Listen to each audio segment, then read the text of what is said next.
Hi പ്രിയപ്പെട്ടവരെ, എന്തൊക്കെ വിശേഷങ്ങൾ? എല്ലാവർക്കും നമസ്കാരം. അസ്സലാമു അലൈക്കും വറഹ്മത്തുള്ളാഹി. ഇന്നലെ ചിങ്ങം 1 കർഷക ദിനമായിരുന്നു. നമ്മളെല്ലാവരും കർഷക ദിനം ആഘോഷിച്ചു. ഇന്നലെ താഴെക്കോട് ഗ്രാമപഞ്ചായത്തിന് കീഴിൽ താഴെക്കോട് കൃഷിഭവനിൽ നടന്ന ആ ഒരു കർഷക ദിന പരിപാടിയിൽ ആ കൃഷിഭവന് കീഴിൽ വരുന്ന അഡ്വൈസറി കമ്മിറ്റിയുടെ ഒരു മെമ്പർ എന്നുള്ള നിലക്ക്, കേരള കർഷക തൊഴിലാളി ഫെഡറേഷൻ്റെ ഒരു പ്രതിനിധി എന്നുള്ള നിലക്ക് അഡ്വൈസറി കമ്മിറ്റിയുടെ ഒരു മെമ്പറായി നീണ്ട 20 വർഷക്കാലമായി നമ്മുടെ കൃഷിഭവനുമായി ബന്ധപ്പെട്ട് വരുന്ന അഡ്വൈസറി കമ്മിറ്റിയിലെ ഒരു അംഗമാണ്. അതുമായി ബന്ധപ്പെട്ട് ഇന്നലെ നടന്ന ആ ഒരു കർഷക ദിനത്തിൽ നടന്ന ആഘോഷത്തിൽ ഞാനും പങ്കാളിയായി. കർഷക ദിന ഘോഷയാത്ര താഴെക്കോട് വില്ലേജ് പരിസരത്തു നിന്നും ആരംഭിച്ച് താഴെക്കോട് കൃഷിഭവനിൽ സമാപിച്ചു. അതോടൊപ്പം തന്നെ അതിനോടനുബന്ധിച്ച് നടന്ന മധുര വിതരണം, പായസ വിതരണവും, അത് കഴിഞ്ഞ് നടന്ന കൃഷിഭവൻ്റെ ഓഡിറ്റോറിയത്തിൽ വെച്ച് നടന്ന കർഷകരെ ആദരിക്കുന്ന ചടങ്ങിലും പങ്കെടുത്തു. അതിഗംഭീരമായി ആ ഒരു ചടങ്ങ്, ദീപം തെളിയിക്കൽ ചടങ്ങും അതുപോലെ തന്നെ കർഷകരെ ആദരിക്കുന്നത്, പല രീതിയിലുള്ള കർഷകരൊക്കെ ആദരിക്കുന്ന കർഷക തൊഴിലാളിയെ, കർഷകരെ, അതുപോലെ തന്നെ കുട്ടി കർഷകനെ എല്ലാവരെയും ആദരിക്കുന്ന വലിയ ഒരു ചടങ്ങ് ഇന്നലെ പങ്കെടുക്കാൻ കഴിഞ്ഞു. ബഹുമാനിയായ ഗ്രാമപഞ്ചായത്തിൻ്റെ പ്രസിഡന്റ് സോഫിയ ടീച്ചർ ഉദ്ഘാടനം ചെയ്ത പരിപാടിയിൽ പ്രിയങ്കരനായ ഗ്രാമപഞ്ചായത്ത് വൈസ് പ്രസിഡന്റ് മൊയ്തുപ്പ് പിലാക്കൽ അധ്യക്ഷത വഹിച്ചു. പ്രിയങ്കരരായ ജനപ്രതിനിധികൾ, മെമ്പർമാർ, അതുപോലെ തന്നെ അഡ്വൈസറി കമ്മിറ്റി അംഗങ്ങൾ, അതുപോലെ തന്നെ കർഷകർ, അതോടൊപ്പം തന്നെ ഒരു ജൈവ കർഷകരുമായി ബന്ധപ്പെട്ട ജൈവ കർഷകർക്കുള്ള നല്ലൊരു പഠന ക്ലാസും പ്രിയപ്പെട്ട ഏറ്റവും ശ്രദ്ധേയമായ നമ്മുടെ ഗ്രാമപഞ്ചായത്തിലെ ഏറ്റവും ശ്രദ്ധേയമായ ഒരു വനിതാ കർഷക ഫസ്മീത്ത, അവർ നല്ലൊരു ട്രെയിനിങ് ക്ലാസ്സൊക്കെ ഇന്നലെ നടത്തി. വളരെ ഗംഭീരമായി തന്നെ ഇന്നലെ ആ പരിപാടി പങ്കെടുത്ത ആ ഒരു സന്തോഷത്തിലാണ് നമ്മളുള്ളത്. അപ്പോൾ ഇന്ന് തിങ്കളാഴ്ച ഓഗസ്റ്റ് 18 ചന്ദ്രിക ദിനപത്രത്തിൽ വന്നിട്ടുള്ള കർഷക ദിനത്തോടനുബന്ധിച്ച് വന്നിട്ടുള്ള ഒരു ലേഖനമുണ്ട്. ഞാൻ ആ ലേഖനം കൂടി നിങ്ങൾക്ക് പരിചയപ്പെടുത്തുകയാണ്. സമ്പൽ സമൃദ്ധിയോടുകൂടെ നമുക്കൊക്കെ ഇനിയും ഒരുപാട് കാലം നമ്മുടെ മണ്ണിൽ കർഷകരായി, അതുപോലെ തന്നെ നമ്മൾക്ക് നമ്മുടെ നിലയിൽ തന്നെ നമ്മൾ കഴിക്കുന്ന ഭക്ഷണങ്ങളൊക്കെ കുറച്ചെങ്കിലും നമ്മൾ ഉൽപ്പാദിപ്പിക്കുന്ന രീതിയിലേക്ക് ഒന്നുകൂടി പഴയ ഒരു പ്രതാപത്തിലേക്ക് ഉയർന്നു വരാൻ എല്ലാവരും തയ്യാറാകണം. വരാൻ പോകുന്ന ഒരു കാലം നമുക്കറിയാം. നമ്മുടെ ഈ ഒരു കാലഘട്ടത്തിൽ ഈ നമ്മൾ കഴിക്കുന്ന ഭക്ഷണങ്ങളിൽ വരുന്ന, മറ്റുള്ള ഭാഗങ്ങളിൽ നിന്ന് വരുന്ന ഭക്ഷണങ്ങളിലൊക്കെ പല വിഷയങ്ങളുമുണ്ട്. എന്നാൽ നമ്മുടെ നാട്ടിൽ, നമ്മുടെ കൃഷിയിടത്തിൽ നമ്മൾ ചെയ്യുന്ന ആ ഒരു കൃഷിയിടത്തിൽ നിന്ന് ലഭിക്കുന്ന അനുഭവങ്ങളും മറ്റും ഒക്കെയായി നമ്മൾ ഭക്ഷണമൊക്കെ കഴിക്കുന്ന കാലത്ത് നമുക്ക് ഇത്രയും ഒരു 10, 20, 25 വർഷങ്ങൾക്ക് മുമ്പേ നമ്മൾ ചിന്തിക്കുമ്പോൾ നമ്മുടെയൊക്കെ ആ ഒരു വാപ്പമാരുടെ, വല്ലിപ്പന്മാരുടെ കാലത്തേക്ക് നമ്മൾ ചിന്തിക്കുമ്പോൾ നമുക്കൊന്നും വന്ന അസുഖങ്ങളോ ഈ പ്രഷറോ കൊളസ്ട്രോളോ ഷുഗറോ അങ്ങനത്തെ അസുഖങ്ങളൊന്നും ഇല്ലാത്തൊരു കാലമായിരുന്നു. അന്ന് നമ്മുടെയൊക്കെ വീടുകളിൽ, നമ്മുടെയൊക്കെ കൃഷിയിടങ്ങളിൽ, നമ്മുടെയൊക്കെ തൊടികളിൽ ഉണ്ടാക്കുന്ന പഴങ്ങളും പഴവർഗ്ഗങ്ങളും അതുപോലെ തന്നെ നമ്മൾ കഴിക്കുന്ന എല്ലാ കാര്യങ്ങളും അവിടെ നിന്ന് തന്നെ ഉൽപ്പാദിപ്പിച്ച് അത് കഴിക്കുന്ന ഒരു നിലയിലായിരുന്നു അന്ന് നമ്മളൊക്കെ. ഇന്ന് അതൊക്കെ മാറി നമ്മൾ പുതിയ ഒരു തലമുറയിലേക്ക് വരുമ്പോൾ അത് നമ്മുടെ ജീവിതത്തെയും അതുപോലെ തന്നെ രോഗങ്ങളെയൊക്കെ ബാധിച്ചുകൊണ്ട് മുന്നോട്ട് പോകുന്ന ഒരു കാലഘട്ടത്തിലാണ് നമ്മളൊക്കെ ജീവിക്കുന്നത്. അപ്പോൾ ഈ ഒരു വിഷയത്തിൽ ആ ഒരു പഴയകാല പ്രതാപത്തിലേക്ക് നമുക്ക് അത്യാവശ്യമുള്ള കാര്യങ്ങളൊക്കെ ഇന്ന് ഓരോ ഗ്രാമപഞ്ചായത്തിലുള്ള കൃഷിഭവനും ഗ്രാമപഞ്ചായത്ത് അത്യാവശ്യം അതിന് ശ്രദ്ധ ചെലുത്തിക്കൊണ്ട് തന്നെ വലിയ ഫണ്ടുകളൊക്കെ അനുവദിക്കുന്നുണ്ട്. നമുക്ക് അതിലൊരു നിർദ്ദേശം എന്നുള്ള നിലക്ക് നമ്മുടെയൊക്കെ വീടുകളിൽ വെറും ഒരു 25ഓളം ഗ്രോ ബാഗുകൾ നമ്മുടെ വീടുകളിൽ സജ്ജീകരിച്ചു കഴിഞ്ഞാൽ ടെറസിന് മുകളിൽ വെക്കാം. 2-3 സെൻറ്റ് സ്ഥലങ്ങളുള്ള ആളുകൾക്ക്, വേറെ എവിടെയും കൃഷി ചെയ്യാൻ സൗകര്യമില്ലാത്ത ആളുകൾക്ക് നമ്മുടെ ടെറസിന് മുകളിൽ ഒരു 25ഓളം ഗ്രോ ബാഗുകളിൽ നമുക്ക് വേണ്ട പച്ചക്കറികളും മറ്റുമൊക്കെ കൃഷി ചെയ്യാൻ അതിന് വേണ്ട സൗകര്യങ്ങളും അതിന് സബ്സിഡിയൊക്കെ അനുവദിച്ചുകൊണ്ട് നമ്മുടെ കൃഷിഭവനിൽ അതിനുമായി ബന്ധപ്പെട്ടൊക്കെ നമുക്ക് ആനുകൂല്യങ്ങൾ ലഭിക്കും. അതൊക്കെ ബന്ധപ്പെട്ട് നമുക്ക് കഴിക്കാവുന്ന ഭക്ഷണം, അതായത് നമുക്ക് പുറത്തുനിന്ന് നമ്മൾ വാങ്ങുന്ന പച്ചക്കറികളും മറ്റുമൊക്കെ അത് നമ്മൾ ഉൽപ്പാദിപ്പിക്കുന്ന അത് ജൈവ വളങ്ങൾ ഇട്ടുകൊണ്ട് നമുക്ക് കഴിക്കാവുന്ന രൂപത്തിലുള്ള പച്ചക്കറികളൊക്കെ നമുക്ക് ഉണ്ടാക്കാം. വെറും 25 ബാഗ് മാത്രം മിനിമം ഉണ്ടായാൽ തന്നെ നമുക്ക് അത്യാവശ്യമായി അത് കഴിച്ച് നമ്മുടെ ആരോഗ്യത്തെ വീണ്ടെടുക്കാൻ നമുക്ക് വരുന്ന പല അസുഖങ്ങളെയും നമുക്ക് ഇതിൽ നിന്ന് തടയിടാനൊക്കെ സാധിക്കും എന്നുള്ള ഒരു നിർദ്ദേശം കൂടി ഞാൻ ഈ സമയത്ത് നിങ്ങൾക്ക് മുമ്പിൽ വെക്കുകയാണ്. എല്ലാ സിറ്റികളിലും മറ്റുള്ള ഡോക്ടേഴ്സ്, മറ്റുള്ള ഉദ്യോഗസ്ഥർ, അതുപോലെ തന്നെ ഗവൺമെൻറ് എംപ്ലോയീസ്, മറ്റുള്ള ആളുകൾ എല്ലാം ഈ ഒരു നിലയിലേക്ക് സ്വന്തമായി ഉണ്ടാക്കുന്ന ഒരു പച്ചക്കറി അതുപോലെ തന്നെ പഴങ്ങൾ എന്നുള്ള നിലയിലേക്കൊക്കെ വന്നുകൊണ്ട് നമ്മുടെ രോഗങ്ങളെ തടയാനുള്ള ഒരു തയ്യാറെടുപ്പൊക്കെ എല്ലാ ഭാഗത്തുനിന്നും ആരോഗ്യപരമായിട്ടൊക്കെ ചെയ്തുകൊണ്ടിരിക്കുന്നുണ്ട്. അതൊക്കെ നമുക്ക് മാതൃകയാണ്. വരാൻ പോകുന്ന ഒരു തലമുറ നമുക്ക് ഒരു നല്ലൊരു ആരോഗ്യമുള്ള തലമുറയാക്കി മാറ്റാൻ എല്ലാവരും അവരവർക്ക് കഴിക്കുന്ന ഭക്ഷണങ്ങളൊക്കെ ഏതാണ്ട് വിഷാംശങ്ങളൊക്കെ ഒഴിവാക്കുന്ന രൂപത്തിലേക്ക് നീങ്ങണമെന്നും കൂടി ഈ സമയത്ത് ഉണർത്തുകയാണ്. ഏതായാലും ഞാൻ ഇന്നത്തെ ആ ഒരു ലേഖനത്തിലേക്ക് കടക്കുകയാണ്. ഇന്ന് ചന്ദ്രികയിൽ വന്നിട്ടുള്ളത് കലയും കൃഷിയുമാണ് ജീവിതം എന്ന തലക്കെട്ടിൽ ഇന്ന് ചിങ്ങം 2 പുതുവർഷാരംഭത്തിനൊപ്പം കർഷക ദിനവും. എന്നാൽ ചെല്ലാനം മറുവാക്കോട് പാടത്ത് കൃഷി ഇറക്കാൻ ഇനിയും കഴിഞ്ഞിട്ടില്ല. പൊക്കാളി കർഷകനും ചവിട്ടുനാടക കലാകാരനുമായ സേവ്യർ കൃഷിയോർമ്മകളും നൊമ്പരങ്ങളും പങ്കുവെക്കുന്നു എന്ന തലക്കെട്ടിൽ നമ്മുടെ സേവ്യറേട്ടൻ്റെ ആ ഒരു അനുഭവങ്ങളൊന്ന് നമുക്ക് കേട്ടു നോക്കാം. എസ് സുധീഷ് കുമാറിൻ്റെ ലേഖനമാണ്. 61 വർഷം മുൻപ് ചെട്ടിവിരിയൻ കുളത്തിൽ കണ്ടത്തിൽ വിതയ്ക്കുമ്പോൾ പാടം 460 ഏക്കറായിരുന്നു. വിത്തെടുത്ത് കുത്തിയാൽ പറ നിറയെ പൊന്നളന്നു കൂട്ടിയ പൊക്കാളി പാടം. എന്നാൽ പടിഞ്ഞാറ്റു നിന്നുള്ള ഏറ്റവും കാലത്തിൻ്റെ കുത്തൊഴുക്കും കൂടിയായപ്പോൾ പാടം 4.5 ഏക്കർ മാത്രമായി. കൃഷിയൊഴിഞ്ഞ പാടം പണം വിളയുന്ന മത്സ്യഭൂമിയായി. പതിയെ കൃഷി പാടത്തു നിന്ന് ഒഴിപ്പിക്കപ്പെട്ടു തുടങ്ങി. വിത്ത് വിതക്കാത്ത കാലം സേവ്യറിൻ്റെ ഓർമ്മയിൽ പോലുമില്ല. മുൻ വർഷവും വിളവെടുത്തിരുന്നു. ആദ്യമായാണ് ഇക്കുറി കണ്ടത്തിൽ കൃഷിയിറക്കാതെ വെറും ഭൂമിയായി കിടക്കുന്നത്. മനസ്സിലേക്ക് ഭയം കയറി തുടങ്ങിയിരിക്കുന്നു. കൃഷിയോടുള്ള വിമുഖതക്കെതിരെ സേവ്യർ പോരാടി തുടങ്ങിയിട്ട് കുറച്ചു നാളുകളെ ആയിട്ടുള്ളൂ. കൃഷിയും ചവിട്ടുനാടകക്കലയും ജീവിതമാക്കിയ സേവ്യറിൻ്റെ ജീവിതം നാളുകൾ കൊണ്ട് മറിഞ്ഞു. സമരസപ്പെടാതെ യൗവനത്തിലേക്ക് സേവ്യർ കാലുറപ്പിച്ചു കഴിഞ്ഞു. വാർ ജോസഫിൻ്റെ പൂർവികരായിരുന്നു മറുവാകാട്ടിലെ പ്രധാന പൊക്കാളി കർഷകർ. പൂർവികരുടെ പാരമ്പര്യത്തിൻ്റെ കൂട്ടുപിടിച്ച് ജോസഫും കൃഷിയിലേക്ക് ഇറങ്ങി. പലരും തൊണ്ടുതല്ലാനും കയറു വിരിക്കാനും പോയെങ്കിലും ജോസഫിന് ഇഷ്ടം കൃഷിയായിരുന്നു. ജോസഫിൻ്റെയും ത്രേസ്യയുടെയും കൈപിടിച്ചാണ് മകൻ സേവ്യറും കണ്ടത്തിലെത്തിയത്. അപ്പൻ ചെട്ടിവിരിയനായി കളം ഒരുക്കുകയാവും. ആ സമയം അമ്മ ത്രേസ്യ വെള്ളം തേവി തുടങ്ങും.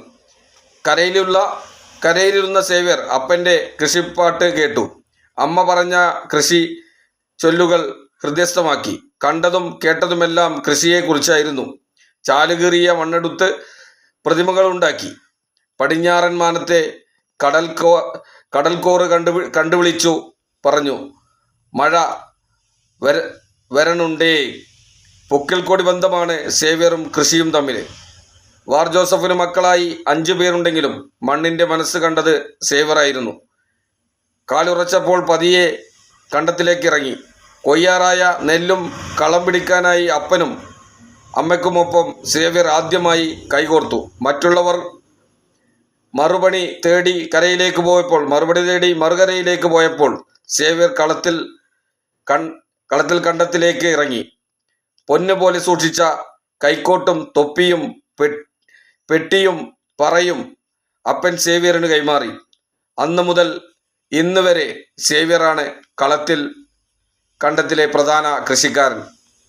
കാലം മാറിയതോടെ പാട്ടത്തിനടുത്താണ് സേവ്യർ പൊക്കാളി കൃഷി ചെയ്യുന്നത്. അപ്പൻ വാർ ജോസഫിൻ്റെ അന്ന് പിടിച്ച കരം ഇന്നും കൃഷിക്കൊപ്പമുണ്ട്. അപ്പൻ മരിച്ചെങ്കിലും മണ്ണിൽ നിന്നും സേവ്യർ തിരികെ കയറിയിട്ടില്ല. കൃഷിയില്ലെങ്കിലും കണ്ടത്തിലെത്തും, പാടത്തേക്ക് നോക്കി നിൽക്കും.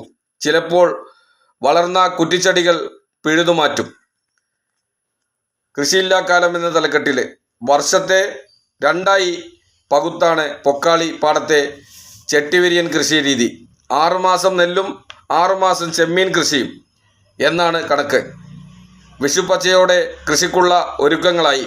പ്രതീക്ഷയും പ്രത്യാശയുമായി വിഷുപ്പുലരി സേവ്യർ കണ്ടു. ഇക്കുറിയും പതിവ് തെറ്റിച്ചില്ല. കഴിഞ്ഞ വിളവിൽ നിന്നുള്ള നല്ല വിത്തെടുത്ത് പത്തായത്തിൽ സൂക്ഷിച്ചു വെച്ചിരുന്നു. പൊന്നു വിളയണേ ഗീവർഗീസെ എന്ന പ്രാർത്ഥനയോടെയാണ് വിത്തുകൾ മുളപ്പിച്ചെടുത്തത്. മെനഞ്ഞെടുത്ത ഓലക്കുട്ടയിൽ വിത്തെടുത്ത് കെട്ടിവെച്ചു. അരമാസമാണ് ഈ കൊട്ട വെള്ളത്തിൽ മുക്കി വെച്ചത്. വെള്ളത്തിൽ നിന്നെടുത്ത് വിത്ത് ഇളക്കം തട്ടാതെ 1 മാസത്തോളം തണലത്ത് വെച്ച് ഉണക്കി. ഒരു വെള്ളം ഇറങ്ങിയാൽ വിത്തിടാമെന്ന പ്രതീക്ഷയിലായിരുന്നു മനസ്സിൽ. കണക്കുകൂട്ടലുകൾ നടത്തി. വേലിയിറക്കത്തോടെ വെള്ളം വറ്റിച്ചെടുക്കണം. ബണ്ടുകൾ കെട്ടിയടക്കണം. ഉപ്പുവെള്ളം വറ്റിച്ചെടുക്കാമെന്ന പ്രതീക്ഷയിൽ പാടത്ത് 60 സെന്റിമീറ്ററോളം ഉയരത്തിൽ മണ്ണ് വെട്ടിക്കുട്ടി വെച്ചു. ഇടവപ്പാതിയിലെ തോരമഴയിൽ വാരയിലെ ലവണമെല്ലാം ഒഴുകിപ്പോയിരുന്നു. ഉപ്പുമാറി മണ്ണ് ശുദ്ധമായി. ഈ മൺകൂനയിലെ തേൻമണ്ണിൽ വേണം വിത്ത് കുത്താൻ. ഏകദേശം 45 ദിവസത്തോളം വേണ്ടിവരും വിത്ത് മുളച്ച് ഞാറായി മാറാൻ. ചെടികൾക്ക് കരുത്താകുമ്പോഴാണ് പാടത്തേക്ക് പറിച്ചു നടുന്നത്. ആദ്യ ഞാറിൽ നിന്നും അടുത്ത ഞാറിലേക്കുള്ള അകലത്തിനും കണക്കുണ്ട്. തള്ളവിരലിൽ നിന്ന് ആണിവിരലിലേക്കുള്ള ദൂരം. കണ്ടത്തിൽ മുമ്പ് ചെയ്ത ചെമ്മീൻ കൃഷിയുടെ അവശിഷ്ടങ്ങളും കായലിലെ വെള്ളവും മാത്രമാണ് കൃഷിക്കു നൽകുന്ന പോഷകങ്ങൾ. രാസവളം ഒട്ടും നൽകേണ്ടതില്ല. ഇടയ്ക്കിടെയുള്ള പരിപാലനം മാത്രം മതി. ഞാറ് നട്ട് 100 ദിനം പിന്നിടുമ്പോഴേക്കും നെൽമണികൾ പൊടിച്ചു തുടങ്ങും. ഒരാൾ പൊക്കത്തിലാണ് ചെടികൾ വളരുക. ഒക്ടോബർ ആദ്യവാരത്തോടെ വിളവെടുക്കാം. എന്നാൽ പ്രതീക്ഷകൾക്കെല്ലാം എത്ര വേഗമാണ് മട വീണത്. കണ്ടത്തിലെ അരയോളം വെള്ളം ഒഴുക്കിക്കളയാനാവില്ല. ഏപ്രിൽ പകുതിയോടെ ഉപ്പുവെള്ളം പൂർണ്ണമായും ഒഴിവാക്കേണ്ടതായിരുന്നു. 3 അടിയിലേറെയായി ഉയർന്നു കിടക്കുന്ന വെള്ളം വറ്റിച്ചു കളയാൻ 50 HP-യുടെ 3 മോട്ടോറുകളും അനുബന്ധ സംവിധാനങ്ങളും സർക്കാർ പാടശേഖരത്തിന് നൽകിയിട്ടുണ്ട്. എന്നാൽ പാടശേഖരത്തിൻ്റെ ഭാരവാഹികൾ മോട്ടോറിൻ്റെ പ്രവർത്തനം നിർത്തിവെച്ചതായി കൃഷി ഓഫീസർ അറിയിച്ചു. ഇതോടെ കർഷകർ വെട്ടിലായി. കൃഷി മുടങ്ങും എന്ന് തിരിച്ചറിഞ്ഞ് കർഷകർ കൃഷിവകുപ്പ് മന്ത്രി എം പ്രസാദിനെ നേരിൽ കണ്ട് നിവേദനം നൽകി. PLDA ഫണ്ടിൽ നിന്ന് ദിവസക്കൂലിക്ക് പമ്പ് ഓപ്പറേറ്റർമാരെ 2 ആഴ്ചത്തേക്ക് നിയോഗിക്കാനുള്ള ഉത്തരവും കളക്ടറേറ്റിലെത്തി. എന്നാൽ കളക്ടറുടെ നിർദ്ദേശത്തോട് പുറംതിരിഞ്ഞു നിന്നോടെ മറുവാക്കാട് പാടശേഖരത്തിലെ കൃഷിക്ക് ഏകദേശം തിരശ്ശീല വീണു. അടുത്തത് ഭൂമിയിലെ ഏറ്റവും നല്ല മണ്ണ്.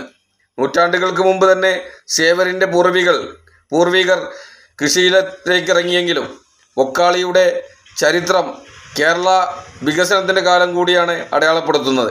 ഒരു മഹാപ്രളയത്തിൽ പശ്ചിമഘട്ടത്തിൽ നിന്ന് ഒഴുകിയെത്തിയ പൊക്കാളി ലവണാംശം കലർന്ന താഴ്ന്ന മണ്ണിൽ വിളഞ്ഞതായാണ് വാമൊഴി. ഏതോ പ്രകൃതിക്ഷോഭങ്ങളെയും തരണം ചെയ്ത് മികച്ച വിളവ് നൽകാൻ പൊക്കാളിക്കാകും. പഴയ കൊച്ചി രാജ്യത്തിൻ്റെ 1911 CE പ്രസിദ്ധീകരണമായ കൊച്ചിൻ സ്റ്റേറ്റ് മാനുവലിയിലും 1989 കേരള സ്റ്റേറ്റ് ഗസറ്റിയറിലുമെല്ലാം പൊക്കാളിയുടെ കൃഷി സമ്പ്രദായം വിശദീകരിച്ചിട്ടുണ്ട്. 2008 ഭൗമസൂചികയും ലഭിച്ചു. പ്രതിരോധശേഷിയുള്ള പൊക്കാളിക്കു മനുഷ്യൻ്റെ പ്രതിരോധശേഷി കൂട്ടാനുള്ള കഴിവുണ്ട്. ഒരിക്കലും കർഷകരെ ചതിക്കില്ല. ഇടവപ്പാതിയിലെ തോരാമഴയിൽ കൃഷി ഇറക്കുന്ന പൊക്കാളി നിലങ്ങൾ മറ്റൊരു കാലത്തും കൃഷിക്ക് യോജിച്ചതല്ലെന്നും കൗതുകമാണ്. ഉപ്പുവെള്ളത്തെ അതിജീവിക്കാൻ കഴിയും എന്നത് ഈ നെല്ലിനത്തിൻ്റെ നേട്ടമാണ്. പൊക്കാളി എന്ന പേര് തന്നെ ലഭിക്കാൻ കാരണം ഒരാൾ പൊക്കത്തോളം വളരാൻ കഴിയും എന്നതിലാണെന്നാണ് സേവ്യറിന്റെ അഭിപ്രായം. മറ്റു നെല്ലിനങ്ങൾ വെള്ളത്തിൽ പൂർണ്ണമായും പോകുമ്പോഴും പൊക്കാളിക്ക് വെള്ളത്തിൽ മുകളിലാണ് തണ്ട് ചെയ്യാതെ നിവർന്നു നിൽക്കാൻ കഴിയുമത്രേ. ഒരാൾ പൊക്കത്തിലെത്തുന്ന പൊക്കാളി നെല്ല് നിന്നുകൊണ്ടാണ് കൊയ്തെടുക്കുന്നതെന്ന് സേവ്യർ പറയുന്നു. പൊക്കാളിയെ വെല്ലാൻ മറ്റൊരു നെല്ല് ഭൂമിയിലുണ്ടോ എന്ന് സേവ്യർ ചോദിക്കുന്നു. നീളമുള്ള അരിയാണിത്. ഒരു വളവും നൽകില്ല. എല്ലാ ദിവസവും പാടത്തെത്തി പരിപാലിക്കും. ആവശ്യത്തിന് വെള്ളം തേവും. പാടത്തിനരികിൽ നിന്ന് കാട് പടർന്നിട്ടുണ്ടെങ്കിൽ അത് വെട്ടിയൊതുക്കും. ചിലപ്പോൾ പിഴുത് പുഴയിലേക്കെറിയും. അടുത്തത്, പലരും മീൻ കൃഷിക്ക് പിന്നാലെ. കായലും കടലും അതിരുന്ന പൊക്കാളി പാടങ്ങൾ മീനുകളുടെ വിളനിലമാണ്. ചെമ്മീനുകൾക്കും കരിമീനുകൾക്കും വളരാൻ യോജിച്ച സ്ഥലം. പതിറ്റാണ്ടുകൾക്ക് മുമ്പ് പാടങ്ങളിൽ കൃഷി മാത്രമായിരുന്നു. എന്നാൽ 6 മാസം പാടം വെറുതെ കിടന്നതോടെ വരുമാനം കണ്ടെത്താൻ പുതിയ പരീക്ഷണം നടത്തി. നെല്ലും മീനും പദ്ധതി. 6 മാസം മീൻ കൃഷി. വേനൽ കടന്നു കാലവർഷം എത്തുമ്പോഴേക്കും അടുത്ത 6 മാസത്തേക്ക് പൊക്കാളി കൃഷിയും പദ്ധതി നല്ലതായിരുന്നു. എന്നാൽ മീൻ കച്ചവടക്കാർ പൊക്കാളി പാടത്തേക്ക് കണ്ണുവെച്ചതോടെയാണ് കഷ്ടകാലം ആരംഭിക്കുന്നത്.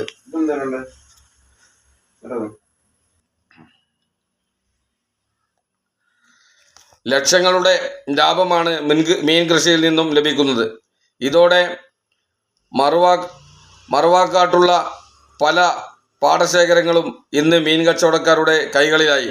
പാടശേഖരങ്ങളുടെ വിസ്തൃതി കുറഞ്ഞു. കർഷകരെ അവർ സ്വാധീനിച്ചു. എത്ര കാശ് തരാമെന്ന് പറഞ്ഞാലും പാടത്തെ പൂർണ്ണമായും മീൻ കൃഷിയിലേക്ക് തള്ളിവിടില്ലെന്നാണ് സേവ്യറിന്റെ അഭിപ്രായം. കൃഷി കുറഞ്ഞതോടെ നഷ്ടമാണ് പലരും പറയുന്നത്. കൃഷി ഒരിക്കലും നഷ്ടമല്ല, കഷ്ടപ്പെടണം. ഈ കഷ്ടപ്പാടിനും അധ്വാനത്തിനും ഫലം കിട്ടും.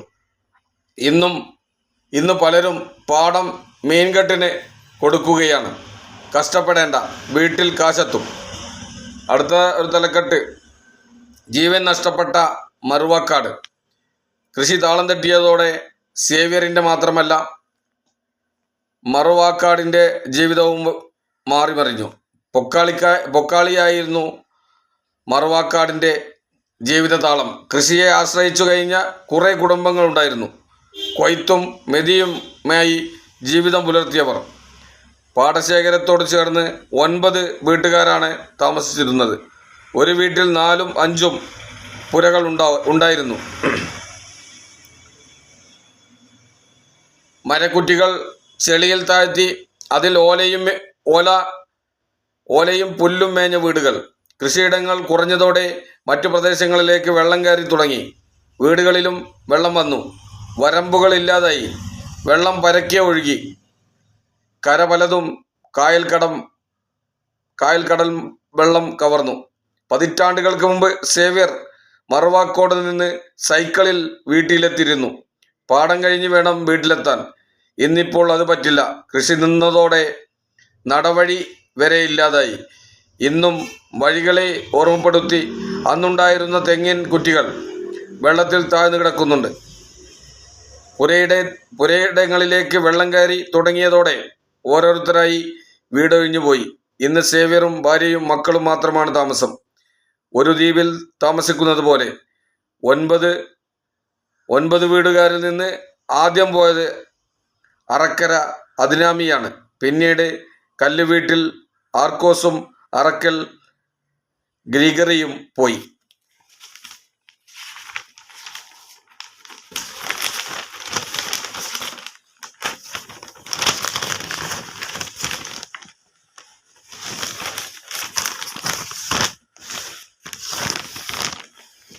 പിന്നീട് പോയത് തറയപ്പറമ്പിൽ കൊച്ചമ്മാനിയുമാണ്. ഇന്ന് മറുവാക്കാട് നിന്ന് സേവ്യറിന്റെ വീട്ടിലേക്ക് 350ഓളം മീറ്റർ തോണി തുഴഞ്ഞെത്തണം. പുറത്തുനിന്നും ആരും ഇവിടേക്ക് എത്താറില്ല. അപകടങ്ങൾ പതിയിരിക്കുന്നതാണ് ഇതിന് കാരണം. കഴിഞ്ഞ ദിവസം കൃഷിയിടം കാണാനായി കൃഷിവകുപ്പ് ഉദ്യോഗസ്ഥരെത്തി. കടവിൽ നിന്ന് തോണിയിലേക്ക് ഉദ്യോഗസ്ഥരെ കയറ്റി. വലിയ തോണിയായിരുന്നു. വെള്ളം നടുവിലെത്തിയതോടെ ശക്തമായ കാറ്റിൽ തോണി ഉലഞ്ഞു. നീന്തലറിയാത്ത ഉദ്യോഗസ്ഥ അലമുറയിട്ട് കരഞ്ഞു.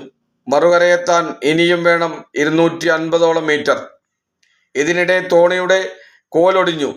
വെള്ളത്തിലിറങ്ങിയ സേവ്യർ ഒരു കൈ കൊണ്ട് വെള്ളത്തിൽ പിടിച്ച് മറുകൈ കൊണ്ട് തുഴഞ്ഞും തോണി കിഴക്കേ കരയിലെത്തിച്ചു. പാടത്തെ വെള്ളക്കെട്ട് പരിശോധിക്കാനെത്തിയതായിരുന്നു ഈ ഉദ്യോഗസ്ഥ. അടുത്തത് പ്രതീക്ഷ കൃഷിയിൽ.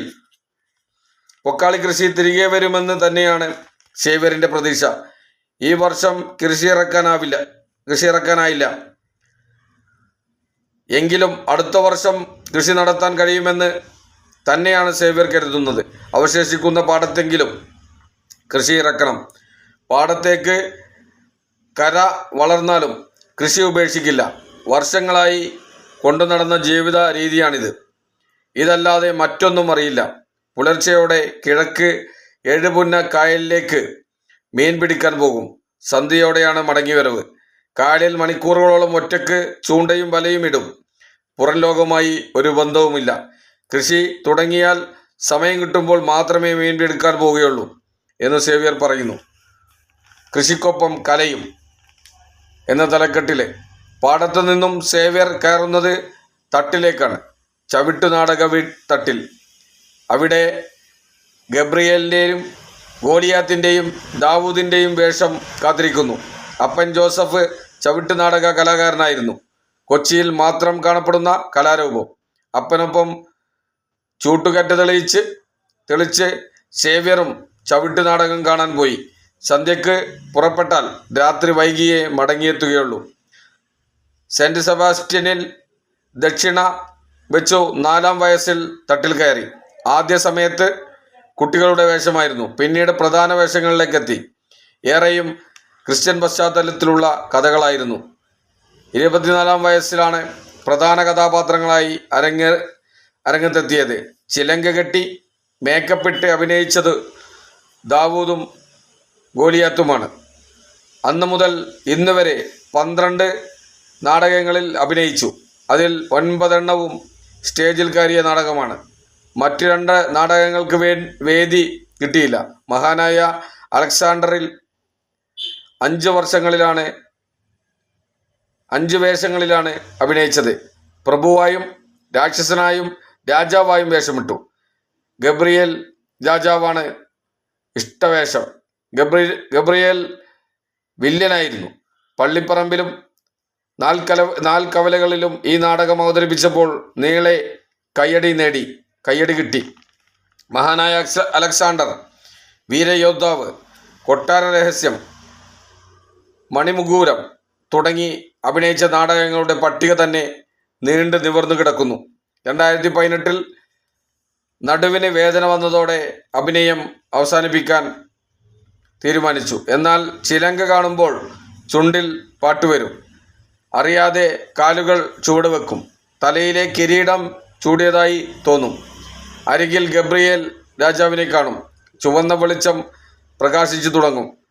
കാണികളുടെ കരഘോഷം കാതിൽ അലയടിച്ചു വരും. വീട്ടിലിരുന്നിട്ട് ഇരിപ്പുറപ്പിച്ചില്ല. തോണി തുടങ്ങി കലാസമിതിയിലെത്തി. വേഷം കെട്ടി. വീണ്ടും സേവ്യർ അരങ്ങത്തിലേക്ക്. 2018-ലെ പ്രളയശേഷം 4 നാടകങ്ങളിൽ അഭിനയിച്ചു. ഇപ്പോൾ പുതിയ തലമുറയിലേക്ക് ചവിട്ടു നാടകത്തെ എത്തിക്കുകയാണ് യുവാക്കളുടെ സേവ്യർ ആശാൻ. സേവ്യറിൻ്റെ ജീവിതം കൃഷിയും നാടകവുമാണ്. രണ്ടും നിലനിൽപ്പ് അപകടാവസ്ഥയിലാണ്.